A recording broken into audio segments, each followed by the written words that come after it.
We tend to think of aging as this unstoppable decline, right? Something that's just written in our DNA. But what if we have way more control than we think? Let's dive into the science, because it's time to bust one of the biggest myths about how we all get older. This right here, this is the heart of the myth. So many of us see aging as this fatalistic countdown, something that just happens to us. We assume our risk for major diseases is just, a roll of the genetic dice. But what if that's not even close to the whole story? Just think about that for a second. The single biggest risk factor for things like cancer, heart disease, diabetes, is aging itself.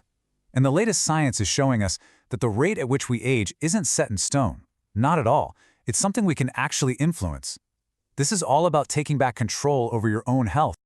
So, to understand how we can control aging, we first have to get our heads around a pretty wild idea. We all have 2 different ages.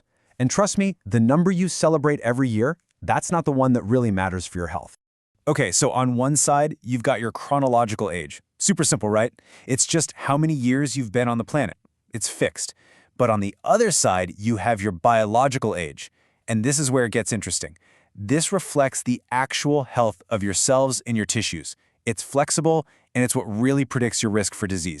I mean, think about a high school reunion. Everybody in that room is the exact same chronological age, but biologically, they could span a range of 20 years or more. You know what I'm talking about. Some people look like they haven't aged a day.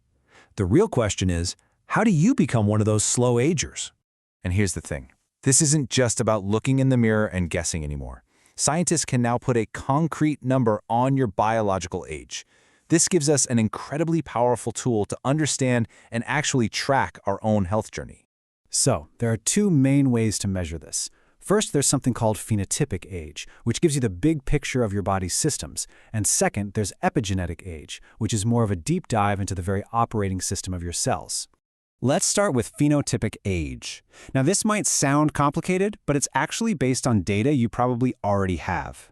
It uses the results from a standard physical, the stuff your doctor is already looking at in your blood work, to calculate a single, powerful number that represents your overall physiological health.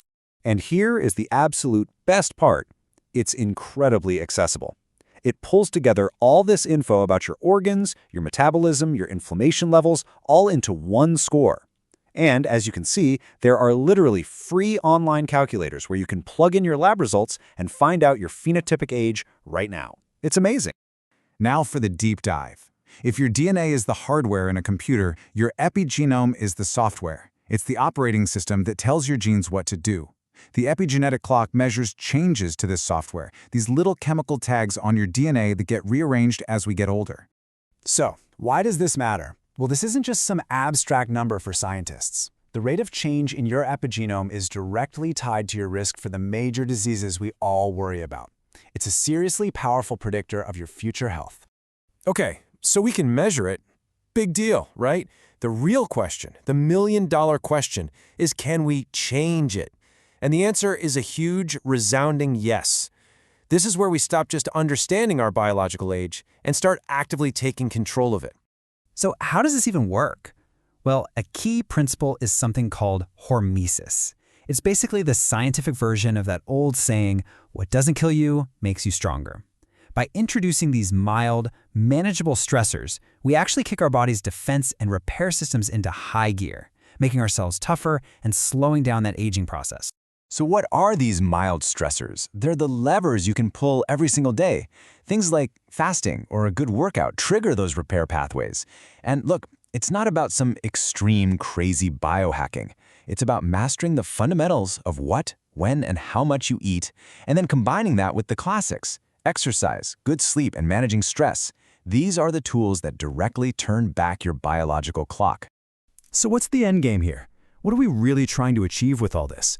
It's a common mistake to think that aging science is about chasing immortality. It's not. The real prize is something way more valuable than that. We have to make a really important distinction between lifespan, that's the total number of years you're alive, and health span, the number of years you live in good health. The goal isn't just to add more years to your life, it's to add more healthy, vibrant, awesome life to your years. This chart shows it perfectly. The goal is something called compressing morbidity. Instead of a long, slow decline over decades, the idea is to live in a state of high function for as long as you possibly can, and then squeeze that period of illness into a really short window at the very, very end. And we know this is possible. We see it in the real world. Centenarians, people who live past 100, often live these incredibly healthy lives. They stay functional and disease-free deep into their 90s with only a tiny period of illness. The goal of all this science is to figure out how they do that and make it possible for all of us. And that brings us right back to the beginning. Your genes are not your destiny. You've probably heard the saying, genetics loads the gun, but your lifestyle pulls the trigger. The power to stay healthy and functional for as long as possible is, believe it or not, largely in your own hands. So, in the end, while we can't stop the clock on chronological aging, we have a remarkable amount of influence over our biological clock. Getting older is inevitable, sure, but the pace? That's not. How you age is a choice. So, what will you choose?